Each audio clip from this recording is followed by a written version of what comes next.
ધોરણ 10 English unit 4 a wonderful creation, એક અદ્ભુત રચના. તેના આજે આપણે આ વિડીયોમાં મોસ્ટ ઇમ્પોર્ટન્ટ ક્વેશ્ચન આન્સર જોવાના છીએ, જે ધોરણ 10ની આવનારી 2022ની બોર્ડની એક્ઝામમાં ખૂબ જ હેલ્પફુલ થશે. તો વિડીયોને લાસ્ટ સુધી જોજો, જેથી કરીને કોઈ પણ ઇમ્પોર્ટન્ટ ક્વેશ્ચન મિસ ન થાય. તો જુઓ, અહીંયા સૌથી પહેલાં પહેલો પ્રશ્ન આપેલો છે. Why was the Lord extremely busy? ભગવાન હતા એ શા માટે વ્યસ્ત હતા? તો અહીંયા તેનો આન્સર થશે, ઉપર જુઓ પેરેગ્રાફમાં આપેલો છે, Lord was extremely busy that day. ભગવાન છે તે દિવસે ખૂબ જ વ્યસ્ત હતા. Because એટલે કે કારણ કે he was creating a creature, તે એક ક્રિએચર એટલે કે પ્રાણીની રચના કરી રહ્યા હતા. અને was into the 6th day of overtime, આ તેનો 6થો દિવસ હતો ઓવરટાઈમનો. Into his 6th day of overtime એટલે તમે પ્રશ્નનો આન્સર અહીંયાથી લઈને અહીંયા સુધી બેઠો લખી શકો છો. તો આ થઈ ગયો તમારો પ્રશ્નનો જવાબ. ત્યાર પછી પ્રશ્ન number 2, the Angel commented that, એટલે જે એન્જલ જે દેવદૂત હતો તે આવીને કમેન્ટ કરે છે. The Angel commented that the lord was taking so much care for creating the creature. ભગવાન તમે જે આ ક્રિએચર બનાવો છો તેમાં તમે ખૂબ જ કાળજીપૂર્વકનું કામ કરો છો. જો અહીંયા ઉપર આપેલ છે, you are taking so much care for creating this creature. તો તમે અહીંયાથી લઈને અહીંયા સુધીનો બેઠો ક્વેશ્ચનનો આન્સર લખી શકો છો. તો આ થઈ ગયો તમારો ક્વેશ્ચનનો આન્સર. આગળ વધીએ. પ્રશ્ન number 3, who was curious to know the details? કોણ હતું બધી માહિતી જાણવા માટે ઉત્સુક? તો જુઓ, અહીંયા સૌથી પહેલાં આપણે હુથી પ્રશ્નની શરૂઆત થઈ છે. તો આપણે આગળના બધા વિડીયોમાં ઓલરેડી કીધેલી છે એ વાત કે કઈ રીતે આપણે જ્યારે પણ હું આવે તેની જગ્યાએ આપણે આન્સરની શરૂઆત કરવાની છે. તો જ્યારે પણ કોઈ પણ પ્રશ્નમાં હુથી શરૂઆત થાય ત્યારે તમારે તેને હુને કાઢી અને તે જગ્યાએ કોઈ પણ પર્સનનું નામ આવશે, કોઈ વ્યક્તિનું નામ આવશે. તો અહીંયા જે વ્યક્તિ હતો એ હતો એન્જલ. ધ એન્જલ એટલે કે પેલો દેવદૂત, તેને બધી માહિતી જાણવા માટે ઉત્સુકતા હતી. તો અહીંયા આન્સર આવશે, the angel was curious to know the detail. એન્જલને બધી માહિતી જાણવી હતી. તો અહીંયા ફક્ત ને ફક્ત તમારે એક જ શબ્દ એડ કરવાનો રહેશે, એ છે એન્જલનું નામ. તો આ થઈ ગયો તમારો પ્રશ્નનો જવાબ. ત્યાર પછી પ્રશ્ન number 4, what does the lord say about her parts? ભગવાને તેના બધા પાર્ટ્સ વિશે શું કહ્યું? તો અહીંયા આન્સર થશે, the lord says that all her parts should be movable and replaceable. તો જુઓ, અહીંયા સૌથી પહેલાં આપણે જે પ્રશ્નની શરૂઆત થઈ તેમાં ડઝ યુઝ થયો છે, એટલે કે ડઝનો ઉપયોગ થયો છે. તો આપણે આગળના વિડીયોમાં કીધેલું જ છે કે જ્યારે પણ ડુ, ડઝ અને ડીડ આવે પ્રશ્નમાં ત્યારે તમારે તેને કાઢી અને તેની જગ્યાએ જે કોઈ પણ ક્રિયાપદ આવતું હોય, તો જુઓ અહીંયા ક્રિયાપદ કયું છે? ધ લોર્ડ છે એ કર્તા છે અને ત્યાર પછીનું જે સેઝ છે એ ક્રિયાપદ છે, તો તેને તમારે ફેરવવાનું રહેશે. ત્યાર પછી જુઓ અહીંયા all her part should be movable, એટલે કે તેણીના બધા ભાગ મૂવેબલ, તે હલનચલન થઈ શકે તેવા છે. ઉપર આપેલું છે પેરેગ્રાફમાં, એન્ડ રિપ્લેસેબલ ટુ, અને સાથે સાથે બદલી શકાય તેવા પણ છે. તો આ થઈ ગયો તમારો પ્રશ્નનો જવાબ. આગળ વધીએ. પ્રશ્ન number 5, what can her kiss do? તેણીનું જે ચુંબન છે એ શું કરી શકે છે? તો અહીંયા તેનો આન્સર થશે, હર કિસ કેન ક્યોર એવરીથિંગ, તે દરેક જાતની જે પ્રોબ્લેમ છે એ દૂર કરી શકે છે, સાજું કરી શકે છે, ઠીક કરી શકે છે. ફ્રોમ અ બ્રોકન લેગ એટલે કે તૂટેલા પગથી માંડીને ટુ અ બ્રોકન હાર્ટ, જે તૂટેલું હૃદય છે એ બધું જ સાજું કરી શકે છે. જુઓ અહીંયા ઉપર પેરેગ્રાફમાં પણ આપેલું છે, or with a kiss that can cure everything from a broken leg and to a broken heart. તો તમે અહીંયાથી કેનથી લઈને હાર્ટ સુધીનો બેઠે બેઠો આન્સર અહીંયા લખી શકો છો. તો આ થઈ ગયો તમારો પ્રશ્નનો આન્સર. ત્યાર પછી પ્રશ્ન નંબર 6. હાઉ મેની હેન્ડ્સ એટલે કે કેટલા હાથ હતા, and eyes should she have એટલે કે તેણીને કેટલા હાથની જોડી હતી અને કેટલી આંખોની જોડ હતી.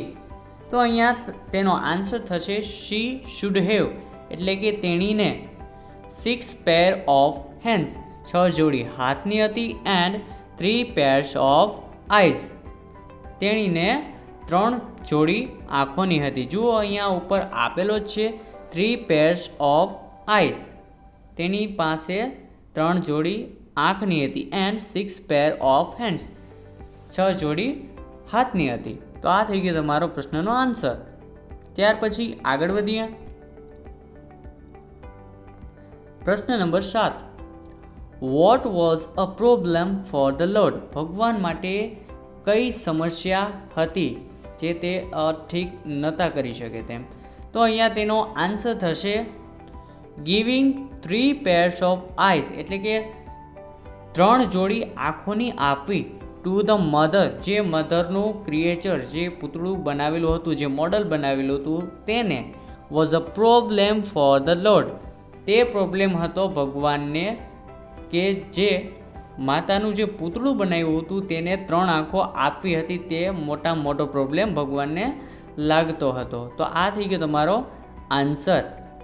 ત્યાર પછી જો અહીંયા એક ચીજ નોટિસ કરવાની છે, જ્યારે પણ પ્રશ્નમાં વોઝ આવે ત્યારે તે વોઝનું વોઝ જ રહેશે, ક્યારેય તેનું V2 કે V1માં રૂપાંતર નહીં થાય, એટલે કે તેમાં કોઈ પણ ફેરફાર નહીં થાય.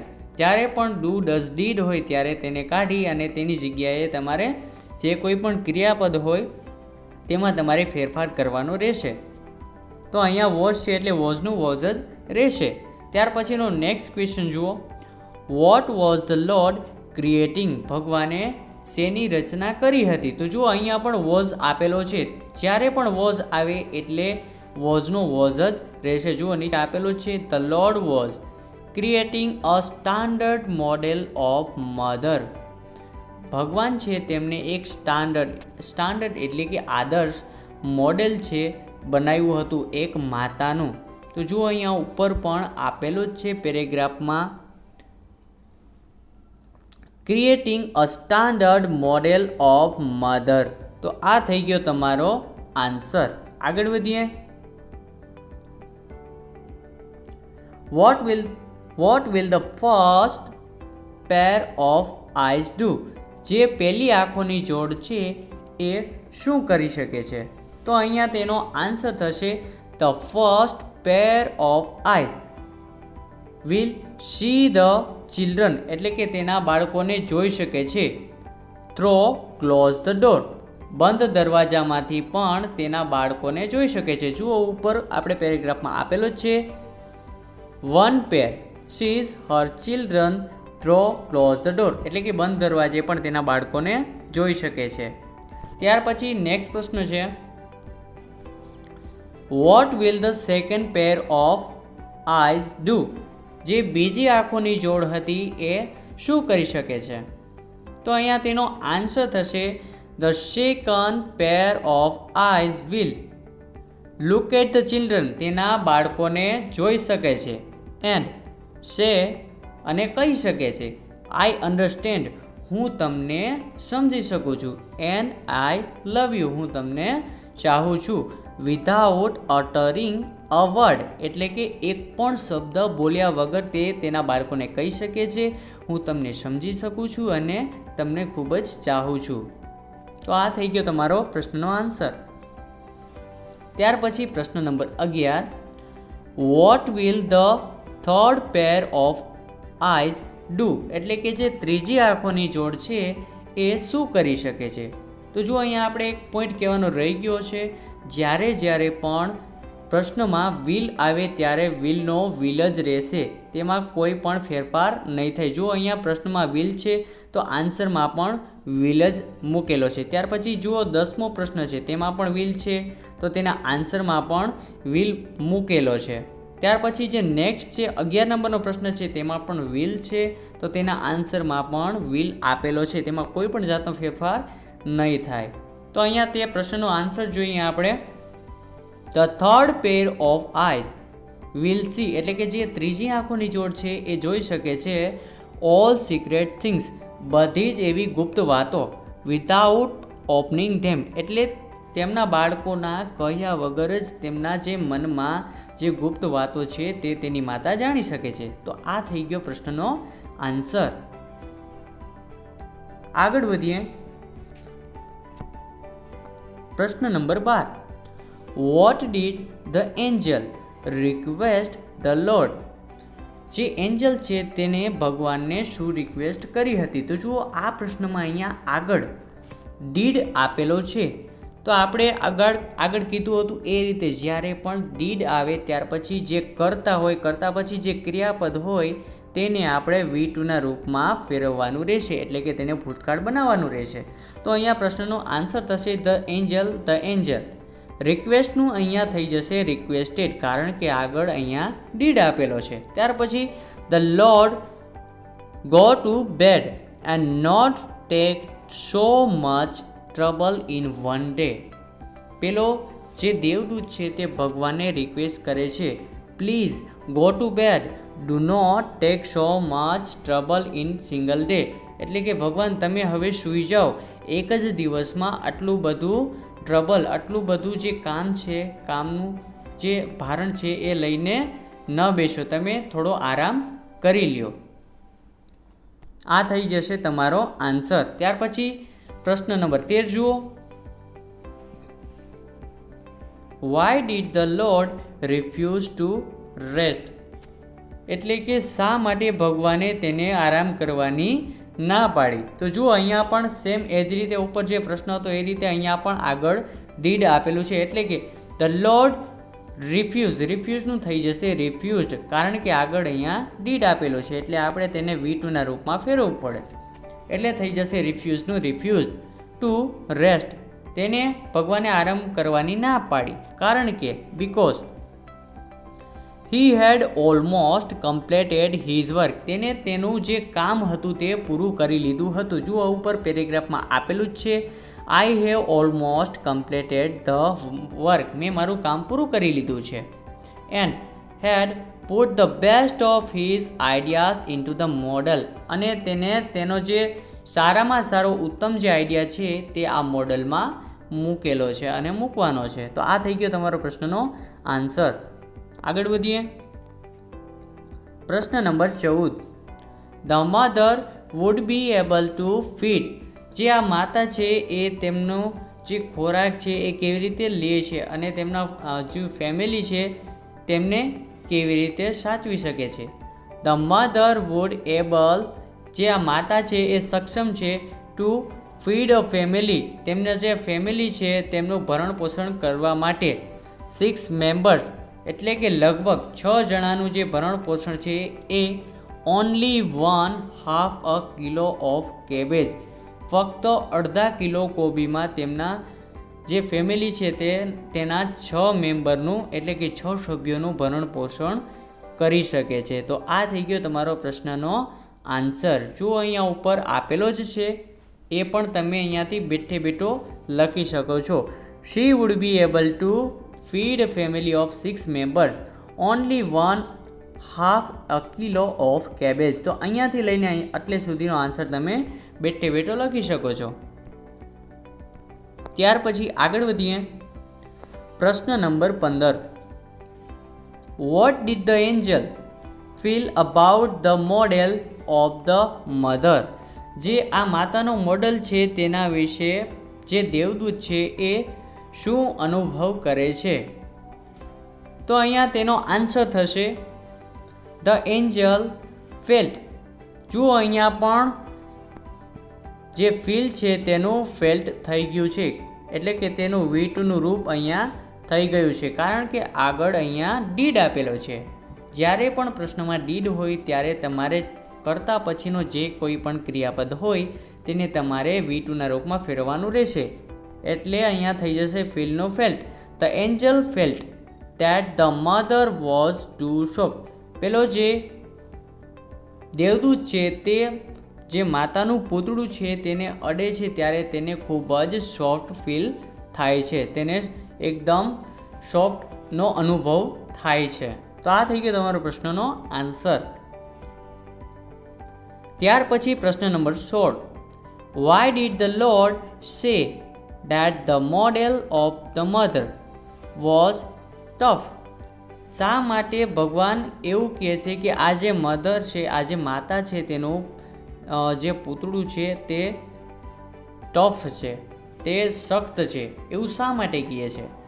The lord said that the model of the mother, આ જે માતાનું જે મોડેલ છે, જે પૂતળું છે, વોઝ ટફ, તે ખૂબ જ મહેનતું છે, હાર્ડ છે, સખત કે ખડતલ પણ આપણે તેને કહી શકીએ. બીકોઝ, કારણ કે નો વન કુડ ઇમેજિન, તું વિચારી ના શકે એવું તે ભગવાન દેવદૂતને કહે છે. વોટ શી કેન ડુ, તેણી શું કરી શકે છે. એન્ડ એન્ડ્યોર, તે કેટલું સહન કરી શકે છે. એટલા માટે ભગવાન છે તેને ટફ કહે છે. તો આ થઈ ગયો તમારો પ્રશ્નનો આન્સર. ત્યાર પછી પ્રશ્ન number 17. What are tears for? આંસુ હતા એ શેના માટે હતા? તો અહીંયા પ્રશ્નનો આન્સર થશે ટીયર્સ મે બી, જે આંસુ છે એ કદાચ ફોર પેઇન એટલે કે દુઃખ માટે, જોય એટલે કે કોઈ ખુશી માટે, પ્રાઇડ એટલે કોઈ ગર્વ છે તેના માટે, ડિસઅપોઇન્ટમેન્ટ એટલે કે કોઈ લાગણી એવી જ તેની બદલાઈ ગઈ હોય અથવા તો તેની કોઈ નારાજગી હોય તેના માટે, અથવા તો ઓર લોનલીનેસ એટલે કે તે એકલતા અનુભવતી હોય એટલા માટે હોઈ શકે છે. તો તમે અહીંયાથી પેરેગ્રાફમાંથી બેઠો આન્સર પણ લખી શકો છો. Maybe it is for pain, for joy, pride, disappointment or loneliness. તો અહીંયાથી લઈને આટલે સુધીનો તમે પ્રશ્નનો જવાબ બેઠો લખી શકો છો. ત્યાર પછી પ્રશ્ન number 18. Why was the lord surprised on seeing a tears? એટલે કે ભગવાન જે આંસુ છે તેને જોઈને શા માટે એકદમ આશ્ચર્યમાં પડી ગયા? તો આ પ્રશ્ન છે તેનો આન્સર થશે the lord was surprised on seeing a tear. અહીંયાથી લઈને આટલું તો આપણે પ્રશ્નમાંથી જ બેઠું મળી જાય. હવે આપણે તેનું ફક્ત કારણ જણાવવાનું છે. જો કારણ કે આગળ વાય આપેલો છે, વાય એટલે શા માટે, તો અહીંયા કારણ દર્શાવવાનું છે. જ્યારે પણ વાય આવે પ્રશ્નની આગળ ત્યારે તમારે જે બીજું વાક્ય તેમાં એડ કરવાનું રહેશે એ થશે તેની શરૂઆત થશે બીકોઝથી. બીકોઝ એટલે કે કારણ કે he had not put it and it was a miracle. કારણ કે તેને જે આંસુ છે ત્યાં મૂક્યું નહોતું, એટલે કે ભગવાને ત્યાં મૂક્યું નહોતું. I have not put it there, જો અહીંયા ઉપર પેરેગ્રાફમાં પણ આપેલું છે ઇટ ઇઝ અ મિરેકલ, એટલે કે આ તો એક ચમત્કાર છે, મેં તો ત્યાં એ આંસુને મૂક્યું જ નથી. તો આ થઈ જશે તમારો પ્રશ્નનો આન્સર. તો આ હતા યુનિટ 4ના એટલે કે અ વન્ડરફુલ ક્રિએશનના કેટલાક ખૂબ જ મહત્ત્વના મોસ્ટ ઇમ્પોર્ટન્ટ ક્વેશ્ચન આન્સર. જો તમને અમારો વિડીયો ગમ્યો હોય તો વિડીયોને લાઇક કરજો, તમારા મિત્રો સાથે શેર કરજો, અને હજુ સુધી જો તમે આ ચેનલને સબસ્ક્રાઈબ ના કરી હોય તો વિડીયોની નીચે રેડ કલરનું સબસ્ક્રાઈબ બટન છે, સબસ્ક્રાઈબ કરી લ્યો. સાથે સાથે બાજુમાં બેલ જેવી નિશાની છે એને પણ ક્લિક કરી દેજો, જેથી કરીને અમારું કોઈ પણ નવું વિડીયો અપલોડ થાય તેની માહિતી સૌથી પહેલાં તમને મળી શકે. તો મળીશું નેક્સ્ટ વિડીયોમાં. ત્યાં સુધી જય હિન્દ, વંદે માતરમ.